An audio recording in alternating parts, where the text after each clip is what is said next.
자, 이거는 대한민국 침체 관련 얘기, 우리나라 경제 침체 관련 얘기예요. 얼마 전에 기사도 보여드릴게요. 자, 요 얘기.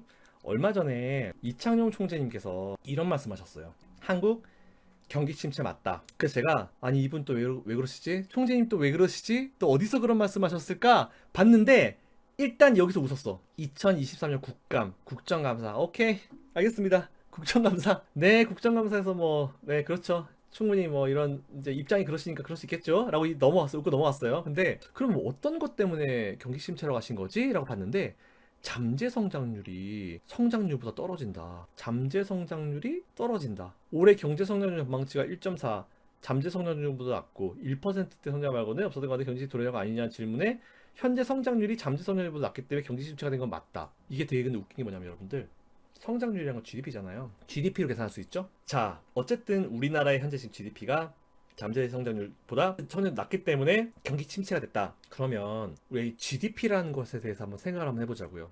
보시면 뒤에도 뭐라고 돼 있냐면은 선진국을 보면 우리나라 경제 수준이 미국을 제외한 나라보다 양호한 수준이다 라고 얘기했어요. 그리고 뭐라고 했냐면은 반도체 시장은 좋아질 것 같다. 반도체 시장이 10월 들어서 회복되는 지연 측면이 있다. 어쨌든 우리나라 경기 침체가 들어갔는데 경기 침체가 들어간 이유는 잠재 성장률보다 낮기 때문에 GDP가 어쨌든 많이 떨어졌기 때문에 우리나라가 침체에 들어간 거 맞는데 반도체 경기는 회복될 것 같다. 이렇게 얘기했어요. 근데 우리나라 GDP 구성 항목이 되게 많잖아요. 근데 우리나라가 지금 문제가 뭐냐면 수출이 좀 떨어져요. 수출이 좀 떨어지고 연령이 올라가기 때문에 일하는 노동인구 수가 줄어들죠. 그런 물론 이제 인구의 이제 고령화 이런 것도 문제인데 제일 큰 문제는 우리나라 수출이 줄어들었다는 거예요. 자, 그럼 우리나라 수출이 줄어들었는데 어디서 줄어들었을까요, 여러분들? 어디서 줄어들었을까요? 제일 많이 줄어든 거 제가 지난번에 한번 보여드린 적 있었죠. MSCI라고 모건 스탠리 캐피탈 인덱스라고 있어요. 외국인들이 바라보는 대한민국이 어떤 건지를 알 수 있는데 보세요. 이건 엔드 오브 데이죠. 마지막 MSCI 리밸런싱 카드, 그 MSCI 맞아요. 자, 마켓을 결정했습니다. 이머징 마켓으로 들어갈게요. 이머징 마켓만 결정되죠. 그리고 지역으로 가서 아시아로 갑니다. 여기에 총 8개 나라가 있는데 대한민국 가볼게요. 보시면 우리나라 MSCI 코리아 인덱스 나와 있습니다. 여기에 총 구성되는 이제 기업 수가 104개예요. 1위부터 10위까지만 나와 있고 나머지 11위부터 104위까지는 뺄게요. 외국인들이 바라보는 우리나라 시장이에요. 어딥니까? 1위가 32.04%가 어디예요? 삼성전자죠. 그죠? 3위가 어딥니까? 삼성전자 우선주 4.42%, 삼성 SDI 2.35%. 여기 10위권 안에 삼성전자 우선주, 삼성 SDI 3개가 들어있어요. 근데 이거 3개만 합하면 얼마입니까? 32, 36, 한 37 되고 40이죠. 그죠? 대략 한 40% 되잖아요. 외국인들이 10위권 내에 있는 우리나라만 봤을 때 40% 비중은 그냥 삼성이라 보는 거예요. 근데 밑에 11위부터 104위에 삼성 다 있겠죠. 삼성전자, 생명보험, 증권 싹 다 있겠죠. 그거 다 합하면 50%는 될 거예요. 10%는 되겠지. 그죠? 그러면은 외국인들이 바라봤을 때 대한민국 하면은 코리아 인덱스를 구성하는 기업들 중에 절반이 어디입니까? 삼성이라는 얘기예요. 그 중에 삼성전자가 32%라는 얘기죠. 32%에 해당하는 저 기업이 반도체 수출이 확 꺾여버려가지고 실적도 확 꺾이고 적자가 엄청나게 나와버렸다. 그럼 그게 과연 우리나라 GDP에 영향을 안 줄까요? 굉장히 큰 영향을 줍니다.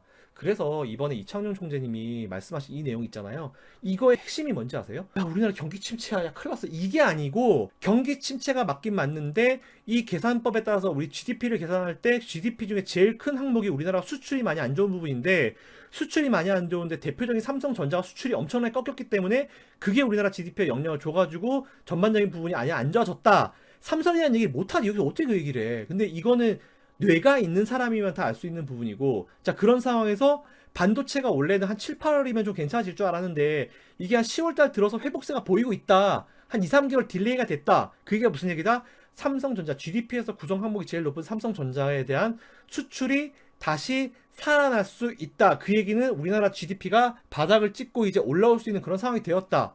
그 얘기는 무슨 얘기다? 침체가 맞을 수도 있긴 있겠지만 이거는 일시적으로 우리나라는 어쩔 수 없어요. 이 전자산업에 대한 이 퍼센티지가 너무 높기 때문에 어쩔 수 없어요. 미국 경기 침체랑 우리나라 경기 침체는 달라요. 다릅니다. 그래서 저는 한 번도 경기 침체 얘기할 때 우리나라 얘기해 본 적이 없어요. 미국이랑 중국을 중심으로 얘기하죠. 중국은 자칫 잘못하면 침체가 올 수 있는데 그 나라는 사회주의 국가이기 때문에 때려 붙고 규제해가지고 어쨌든 할 수 있는 나라라서 열애. 우리나라는 너무 한 기업과 한 업종과 한 이 군의 퍼센티지가 높기 때문에 신뢰도가 떨어져서 열애. 그래서 항상 미국을 중심으로 이제 계산하라고 말씀드린 이유가 그겁니다. 이해되시죠? 자, 그래서 경기 침체가 맞긴 맞지만 우리나라는 어쨌든 반도체가 살아났기 때문에 GDP는 바닥찍고 이제 올라올 것이기 때문에 어쨌든 경기는 지금보다 개선이 될 수밖에 없다. 이렇게 결론을 내릴 수 있어요. 하다 보니까 또 여러분들한테 설명드리고 싶은 게 또 생겼습니다. 잠깐만요. 요거만 보여드릴게요. 이거는 제가 경기 선행 지표 중에 제일 높은 신뢰도를 주는 경기 선행 지표예요. OECD, 제가 만든 거 아닙니다. OECD 홈페이지에 있는 CLI라는 지표예요. Composite Leading Indicator. 자, 한번 보여드린 적 있죠? 이거를 제가 예전에 2002년도 3월달 코로나 그때 막 문제 되게 심할 때 날짜도 안 잊어버려. 3월 26일 날 증시라인에서 여러분들한테 삼성전자랑 코덱스 레버리지 사십시오라고 말씀드린 이유가 뭔지 아세요? 이거예요. 파란색 라인이 우리나라거든요. 그리고 빨간색 라인이 G20이고 보라색 라인이 미국이에요. 그때 훅 꺾였죠. 코로나 때문에 그때 경기 선행지표가 확 다 꺾인 거예요. 근데 우리나라는 안 꺾였어요.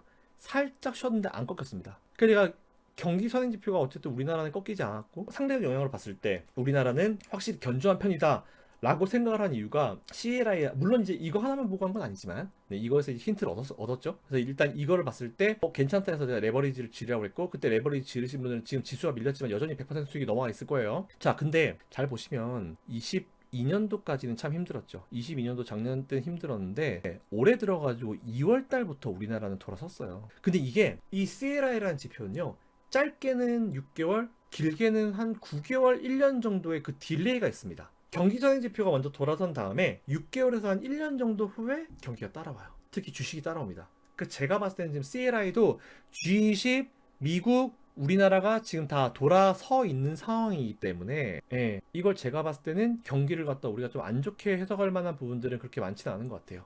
그리고 여기다가 또 반도체 경기가 더 살아나게 되면은 아무래도 좀 더 좋은 영향을 줄 수 있겠죠. 자, 어쨌든 지금 우리가 삼성전자 얘기하다가 같은 치킨 게임에 있는 테슬라 얘기했고, 그리고 우리나라 이제 이 경기 침체에 대한 얘기까지 했고, 경기 침체 뭐일 수도 있겠지만 뭐 사실 이거는 뭐 크게 마음 쓸 필요 없다라는 말씀드리면서 우리나라의 구성 항목과 외국인들 바라보는 우리나라 한번 같이 한번 봤고요. CLI 돌아선 것까지 한번 다뤄봤습니다. 얘기가 좀 되게 길어졌죠. 길어졌는데 여러분들이 전체적인 그림을 그리실 때 되게 필요할 것 같아서 제가 좀 길게 했습니다. 예. 여기에다가 우리나라는 공매도도 이제 금지가 됐어요. 그리고 앞에서 제가 설명드렸지만 공매도 안 하기 때문에 호재성 이슈, 그리고 또 뭐 있었죠? 기억이 안 나네요. 아무튼 좋은 얘기가 지금 되게 많다 우리나라는. 그래서 투자를 하려면 해야 되지 도망갈 시점 아니고, 그리고 제가 걱정되는 거는 조금 올라왔다고 여러분들이 진짜 주식 진짜 꼴보기 싫어 죽겠네, 도망갈 이유 없다. 지금 대표님 뭐 제 계좌에 지금 마이너스 30%, 40%, 50% 미치겠습니다. 다 그래요. 제 것도 그래요. 지금 다 그럽니다. 다 그런 상황이기 때문에 지금은 조금 여러분들이 인내를 하시면서 버텨내시고 이겨내실 필요가 있다라는 말씀을 다시 한번 강조를 해드리겠습니다.